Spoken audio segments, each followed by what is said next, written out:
Lecturas amenas. Crónicas, cuentos y relatos.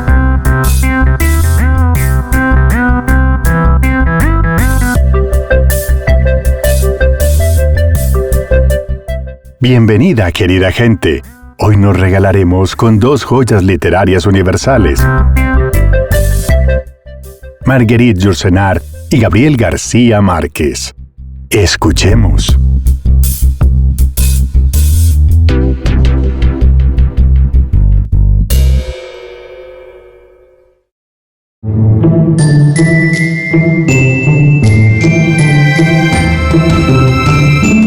Cuentos.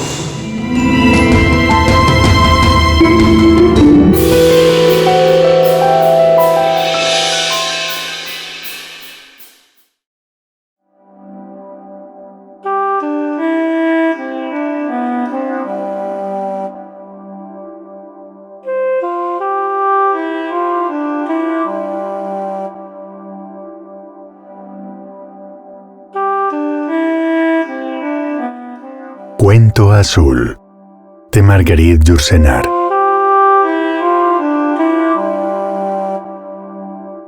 Los mercaderes procedentes de Europa estaban sentados en el puente, de cara a la mar azul, en la sombra a color índigo de las velas remendadas de retazos grises. El sol cambiaba constantemente de lugar entre los cordajes y con el balanceo del barco parecía estar saltando como una pelota que rebotara por encima de una red de mallas muy abiertas. El navío tenía que virar continuamente para evitar los escollos. El piloto, atento a la maniobra, se acariciaba el mentón azulado. Al crepúsculo, los mercaderes desembarcaron en una orilla embaldosada de mármol blanco. Vetas azuladas surcaban la superficie de las grandes losas que antaño fueran revestimiento de templos. La sombra que cada uno de los mercaderes arrastraba atrás de sí por la calzada al caminar en el sentido del ocaso era más alargada, más estrecha y no tan oscura como en pleno mediodía. Su tonalidad, de un azul muy pálido, recordaba a la de las ojeras que se extienden por debajo de los párpados de una enferma. En las blancas cúpulas de las mezquitas espejeaban inscripciones azules, cual tatuajes en un seno delicado. De vez en cuando, una turquesa se desprendía por su propio peso del artesonado y caía con un ruido sordo sobre las alfombras de un azul muelle y descolorido. Se levantó la luna y emprendió una danza errática como un espíritu endiablado entre las tumbas cónicas del cementerio. El cielo era azul, semejante a la cola de escamas de una sirena, y el mercader griego encontraba en las montañas desnudas que bordeaban el horizonte un parecido con las grupas azules y rasas de los centauros. Todas las estrellas concentraban su fulgor en el interior del Palacio de las Mujeres. Los mercaderes penetraron en el patio de honor para resguardarse del viento y del mar, pero las mujeres, asustadas, se negaban a recibirlos y ellos se desollaron en vano las manos a fuerza de llamar a las puertas de acero, relucientes como la hoja de un sable. Tan intenso era el frío que el mercader holandés perdió los 5 dedos de su pie izquierdo.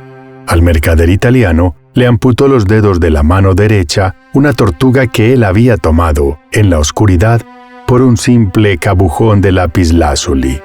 Por fin, un negrazo salió del palacio llorando y les explicó que, noche tras noche, las damas rechazaban su amor por no tener la piel suficientemente oscura.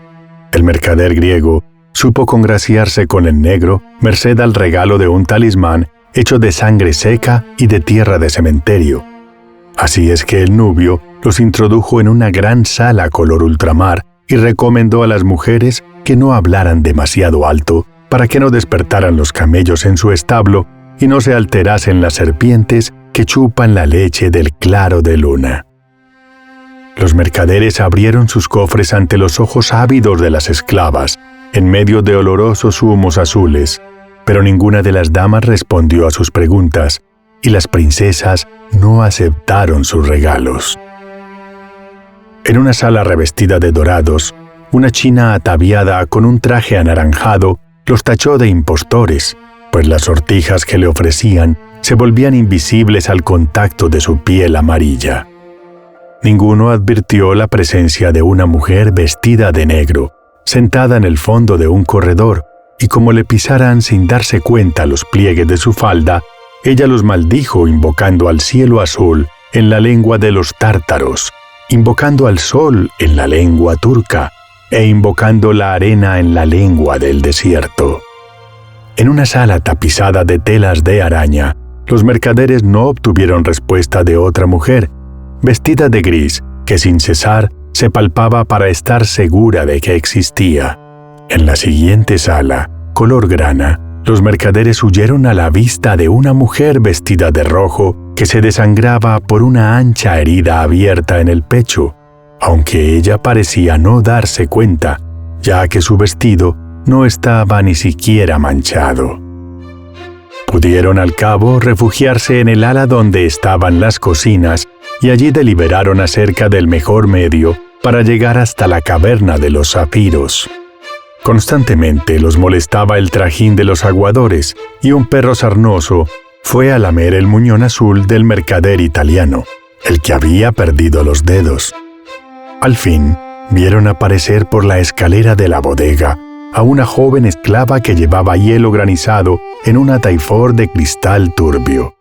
Lo depositó sin mirar dónde, sobre una columna de aire, para dejarse las manos libres y poder saludar levantándolas hasta la frente, donde llevaba tatuada la estrella de los magos. Sus cabellos azul negros fluían desde las sienes hasta los hombros. Sus ojos claros miraban el mundo a través de 2 lágrimas, y su boca no era sino una herida azul. Su vestido color lavanda, de fina tela desteñida por hartos lavados, estaba desgarrado en las rodillas, pues la joven tenía por costumbre prosternarse para rezar y lo hacía constantemente. Poco importaba que no comprendiera la lengua de los mercaderes, pues era sordomuda. Así, se limitó a asentir gravemente con la cabeza cuando ellos inquirieron cómo ir hasta el tesoro, mostrándole en un espejo sus ojos color de gema y señalando luego la huella de sus pasos en el polvo del corredor. El mercader griego le ofreció sus talismanes. La niña lo rechazó como lo hubiera hecho una mujer dichosa, pero con la sonrisa amarga de una mujer desesperada. El mercader holandés le tendió un saco lleno de joyas, pero ella hizo una reverencia, desplegando con las manos el pobre vestido todo roto, y no les fue posible adivinar si es que se juzgaba demasiado indigente o demasiado rica para tales esplendores. Luego, con una brizna de hierba, levantó el picaporte de la puerta y se encontraron en un patio redondo como el interior de un pozal, lleno hasta los bordes de la fría luz matinal. La joven se sirvió de su dedo meñique para abrir la segunda puerta que daba a la llanura, y uno tras otro se encaminaron hacia el interior de la isla por un camino bordeado de matas de aloe. Las sombras de los mercaderes iban pegadas a sus talones, cual 7 víboras pequeñas y negras, en tanto que la muchacha estaba desprovista de toda sombra, lo que les dio que pensar si no sería un fantasma. Las colinas, azules a distancia, se volvían negras, pardas o grises a medida que se aproximaban. Sin embargo, el mercader de la Turena no perdía el valor y para darse ánimos cantaba canciones de su tierra francesa. El mercader castellano recibió por 2 veces la picadura de un escorpión y sus piernas se hincharon hasta las rodillas y cobraron un color de berenjena madura. Pero no parecía sentir dolor alguno e incluso caminaba con el paso más seguro y más solemne que los otros, como si estuviera sostenido por 2 gruesos pilares de basalto azul. El mercader irlandés lloraba viendo cómo gotas de sangre pálida perlaban los talones de la muchacha que andaba descalza sobre cascos de porcelana y de vidrios rotos. Cuando llegaron al sitio, tuvieron que arrastrarse de rodillas para entrar a la caverna, que no abría al mundo más que una boca angosta y agrietada. La gruta era, sin embargo, más espaciosa de lo que hubiera podido esperarse, y así que sus ojos hubieron hecho buenas migas con las tinieblas, descubrieron por doquier fragmentos de cielo entre las fisuras de la roca. Un lago muy puro ocupaba el centro del subterráneo, y cuando el mercader italiano lanzó una guija para calcular la profundidad, no se la oyó caer, pero se formaron pompas en la superficie como si una sirena bruscamente desesperada hubiera expelido todo el aire que llenaba sus pulmones. El mercader griego empapó sus manos ávidas en aquella agua y las sacó teñidas hasta las muñecas, como si se tratara de la tina hirviendo de una tintorera. Mas no logró apoderarse de los zafiros que bogaban, cual flotillas de nautilus, por todas aquellas aguas más densas que los mares. Entonces, la joven deshizo sus largas trenzas y sumergió los cabellos en el lago. Los zafiros se prendieron en ellos como en las mallas sedosas de una oscura red. Llamó primero al mercader holandés, que se metió las piedras preciosas en las calzas. Luego, al mercader francés, que se llenó el chapeo de zafiros. El mercader griego atiborró un odre que llevaba. El mercader castellano, arrancándose los sudados guantes de cuero, los llenó y se los puso colgados al cuello, de tal suerte que parecía llevar 2 manos cortadas. Cuando le llegó el turno al mercader irlandés, ya no quedaban zafiros en el lago. La joven esclava se quitó un colgante de abalorios que llevaba y por señas le ordenó que se lo pusiera sobre el corazón. Salieron arrastrándose de la caverna y la muchacha pidió al mercader irlandés que la ayudara a rodar una gruesa piedra para cerrar la entrada. Luego, colocó un precinto confeccionado con un poco de arcilla y una hebra de sus cabellos. El camino se les hizo más largo a la ida que por la mañana. El mercader castellano, que empezaba a sufrir a causa de sus piernas emponzoñadas, se tambaleaba y blasfemaba invocando el nombre de la Madre de Dios. El mercader holandés, que estaba hambriento, trató de arrancar las azules brevas maduras de una higuera, pero un enjambre de abejas ocultas en la espesura almibarada lo picaron profundamente en la garganta y en las manos. Llegados al pie de las murallas, el grupo dio un rodeo para evitar a los centinelas y se dirigieron sin hacer ruido hacia el puerto de los pescadores de sirenas, que estaba siempre desierto, pues hacía largo tiempo que no se pescaban ya sirenas en aquel país. La barca flotaba blandamente en el agua, amarrada al dedo de un pie de bronce, único resto de una estatua colosal, erigida antaño en honor a un dios del que ya nadie recordaba el nombre. En el muelle, la esclava sordomuda hizo intención de despedirse de los hombres, saludándolos con las manos puestas en el corazón. Entonces, el mercader griego la tomó por las muñecas y la arrastró hasta el barco, movido por el propósito de venderla al príncipe veneciano del Negroponto, de quien se sabía que le gustaban las mujeres heridas o afectadas de alguna invalidez. La doncella se dejó llevar sin oponer resistencia, y sus lágrimas, al caer sobre las maderas del puente, se transformaban en bellas aguamarinas. Así es que sus verdugos se las ingeniaron para darle motivos que la hicieran llorar. La dejaron desnuda y la ataron al palo mayor. Su cuerpo era tan blanco que servía de fanal al barco en aquella noche clara, navegando entre las islas. Cuando hubieron terminado su partida de palillos, los mercaderes bajaron a la cabina para echarse a dormir. Hacia el alba, el holandés subió al puente, aguijoneado por el deseo, y se acercó a la prisionera, dispuesto a violentarla. Mas he aquí que la niña había desaparecido. Las ligaduras colgaban, vacías, del tronco negro del mástil como un cinturón demasiado ancho, y en el lugar donde se habían posado sus pies suaves y delgados, no quedaba otra cosa que un mantoncito de hierbas aromáticas que exhalaban un humillo azul. En los días que siguieron reinó una calma chicha, y los rayos del sol, que caían a plomo sobre la lisa superficie color de algas, producían un chirrido de hierro candente sumergido en agua fría. Las piernas gangrenadas del mercader castellano se habían puesto azules como las montañas que se columbraban en el horizonte, y purulentos regueros se deslizaban desde las tablas del puente hasta el mar. Cuando el sufrimiento se hizo intolerable, el hombre sacó del cinturón una ancha daga triangular y se cercenó a la altura de los muslos las dos piernas envenenadas. Murió agotado al despuntar la aurora, después de haber legado sus zafiros al mercader suizo, que era su enemigo mortal. Al cabo de una semana, recalaron en Esmirna, y el mercader de Turena, que siempre había temido al mar, optó por desembarcar, con intención de continuar su viaje a lomos de una buena mula. Un banquero armenio le cambió los zafiros por 10,000 monedas con la efigie del preste Juan.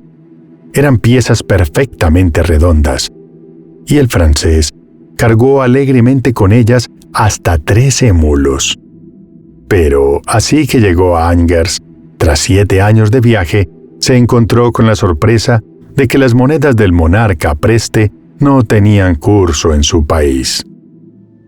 En Ragusa, el mercader holandés trocó sus zafiros por una jarra de cerveza servida en el mismo muelle, pero tuvo que escupir aquel insulso líquido aventado que no tenía el mismo gusto que la cerveza de las tabernas de Ámsterdam. El mercader italiano desembarcó en Venecia con el propósito de hacerse proclamar dogo, mas pereció asesinado al día siguiente de sus nupcias con la laguna. En cuanto al mercader griego, se le ocurrió atar los zafiros a un cabo largo y suspenderlos en el costado de la barca, esperando que el contacto con las olas fuera benéfico para su hermoso color azul. Al mojarse, las gemas se volvieron líquidas y apenas sí añadieron al tesoro del mar unas pocas gotas de agua transparente. El hombre se consoló pescando peces y asándolos al rescoldo de la ceniza. Un atardecer, al cabo de 27 días de navegación, el barco fue atacado por un corsario. El mercader de Basilea se tragó sus zafiros para sustraerlos de la avaricia de los piratas y murió de atroces dolores de entrañas. El griego se echó al mar y fue recogido por un delfín que lo condujo hasta Tinos. El irlandés, molido a golpes, fue dejado por muerto en la barca, entre los cadáveres y los sacos vacíos. Nadie se tomó la molestia de quitarle el colgante de falsas piedras azules que no tenía ningún valor. 30 días más tarde, la barca a la deriva entró por sí misma en el puerto de Dublín, y el irlandés echó pie a tierra para mendigar un pedazo de pan. Estaba lloviendo. Los tejados oblicuos de las casas bajas sugerían grandes espejos destinados a captar los espectros de la luz muerta. La calzada desigual se encharcaba más y más. El cielo, de un parduzco sucio, parecía tan cenagoso que ni los ángeles se hubieran atrevido a salir de la casa de Dios. Las calles estaban desiertas. El puesto de un mercero ambulante, que vendía calcetines de lana cruda y cordones para los zapatos, se veía abandonado al borde de una acera, debajo de un paraguas abierto.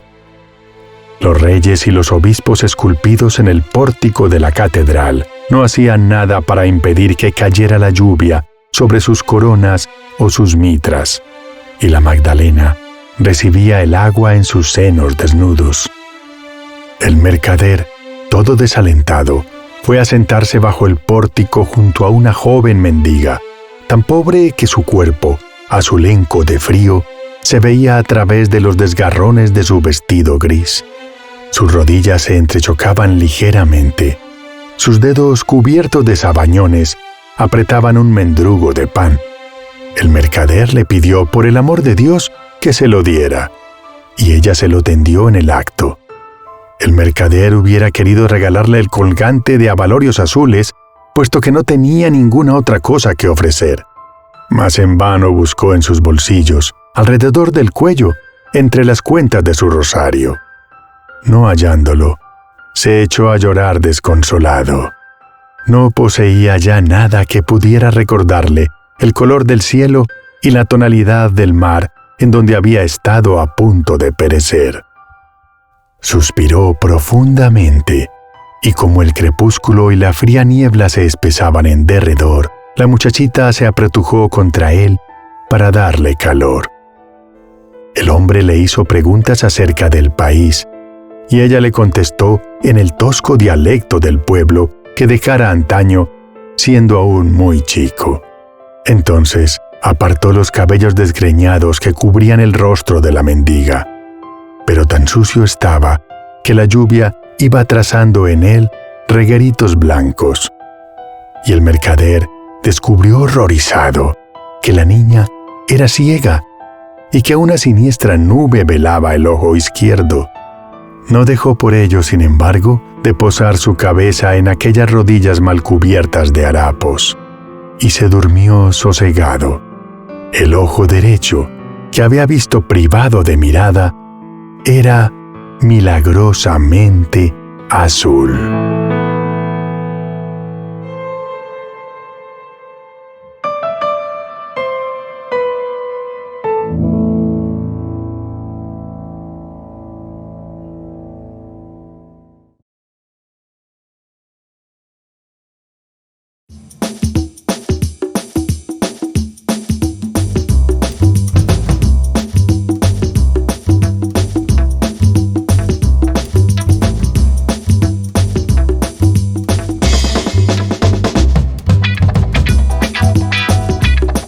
Algo muy grave va a suceder en este pueblo.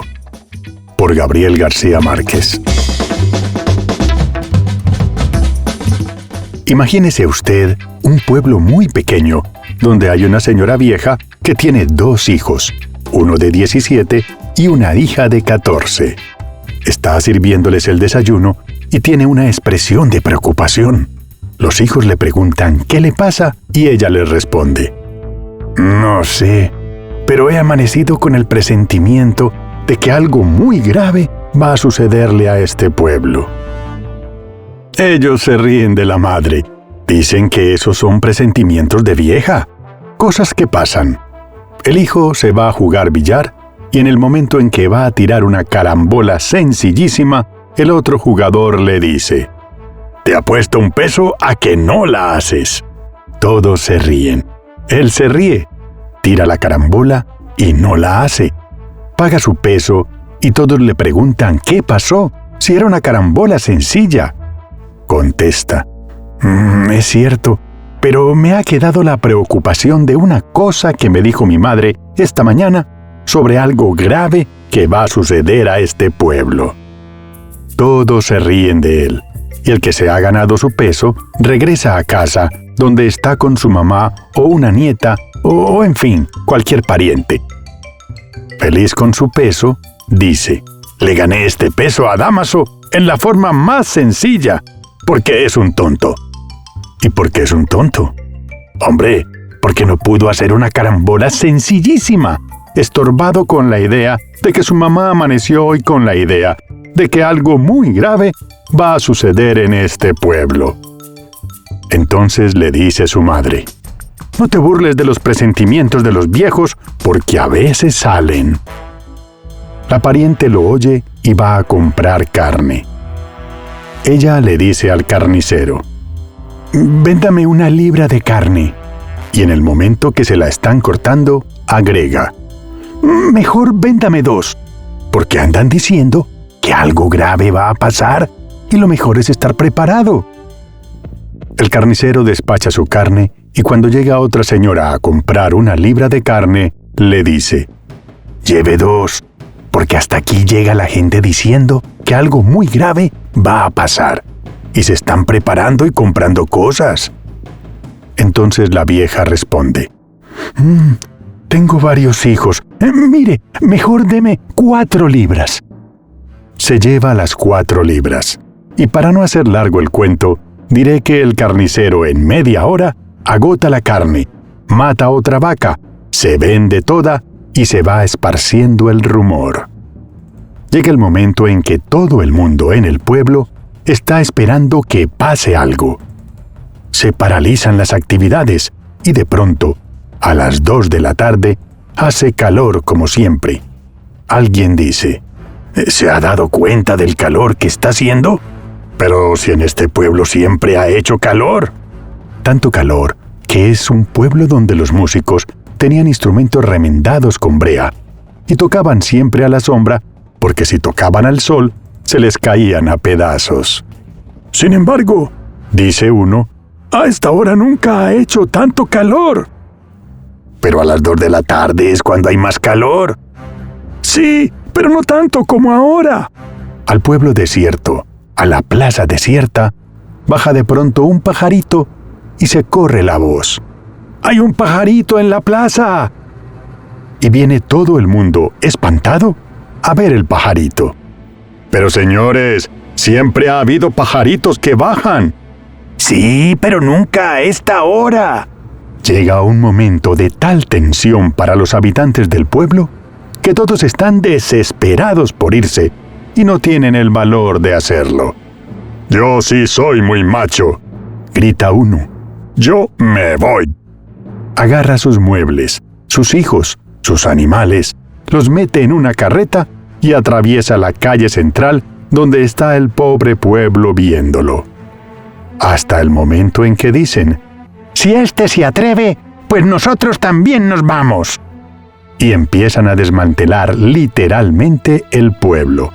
Se llevan las cosas, los animales, todo. Y uno de los últimos que abandona el pueblo dice: que no venga la desgracia a caer sobre lo que queda de nuestra casa. Y entonces la incendia, y otros incendian también sus casas. Huyen en un tremendo y verdadero pánico, como en un éxodo de guerra, y en medio de ellos va la señora que tuvo el presagio, clamando: yo dije que algo muy grave iba a pasar, y me dijeron que estaba loca.